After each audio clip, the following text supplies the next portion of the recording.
guys, bertemu lagi dengan saya Cindy Widya Siva. Di sini saya akan menjelaskan tentang cerita fantasi.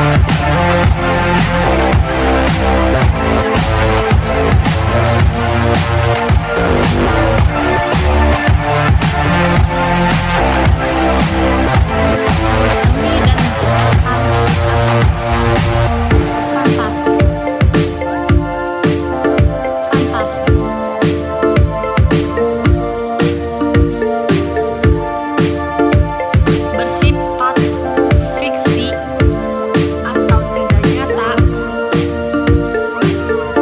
Alur cerita ada sesuatu seperti hal magic. Latar dapat menembus waktu dan ruang. Unik yang dimiliki tokoh karena memiliki kekuatan super. Termasuk cerita hayalan atau tidak nyata. Nah, tahukah kamu struktur teks fantasi?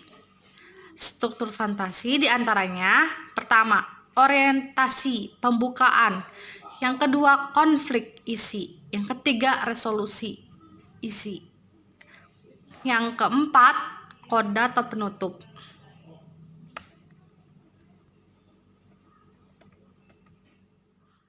Unsur fantasi.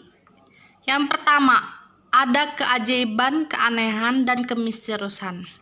Cerita mengungkapkan hal-hal supranatural, kemisteriusan, gaib yang tidak ditemukan dalam dunia nyata. Terus yang kedua, ide cerita. Ide cerita terbuka terhadap daya khayal penulis, tidak dibatasi oleh realitas, yang bersifat sederhana tapi mampu menitipkan pesan yang menarik. Terus ada yang ketiga, menggunakan berbagai latar, lintas, ruang, dan waktu. Alur cerita fantasi memiliki khas rangkaian peristiwa menggunakan berbagai latar yang menerobos dimensi ruang dan waktu.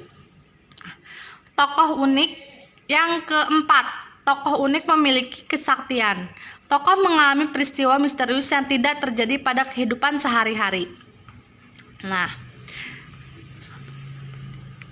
yang kelima, bersifat fiksi. Cerita fantasi bersifat fiksi atau bukan kejadian nyata. Yang keenam, menggunakan sinonim dengan emosi yang kuat dan variasi kata cukup menonjol. Bahasa yang digunakan variatif, ekspresif, dan menggunakan ragam percakapan, bukan bahasa formal. Berdasarkan kesesuaian terbagi menjadi dua, yaitu cerita fantasi total. Yaitu cerita fantasi ini merupakan lebih condong ke objek yang ditentukan oleh pengarang. Terus, nama tokoh hingga kota dan lainnya adalah ilustrasi pengarang. Yang kedua, ada cerita fantasi irisan. Cerita ini merupakan cerita nyata seperti peristiwa yang pernah terjadi.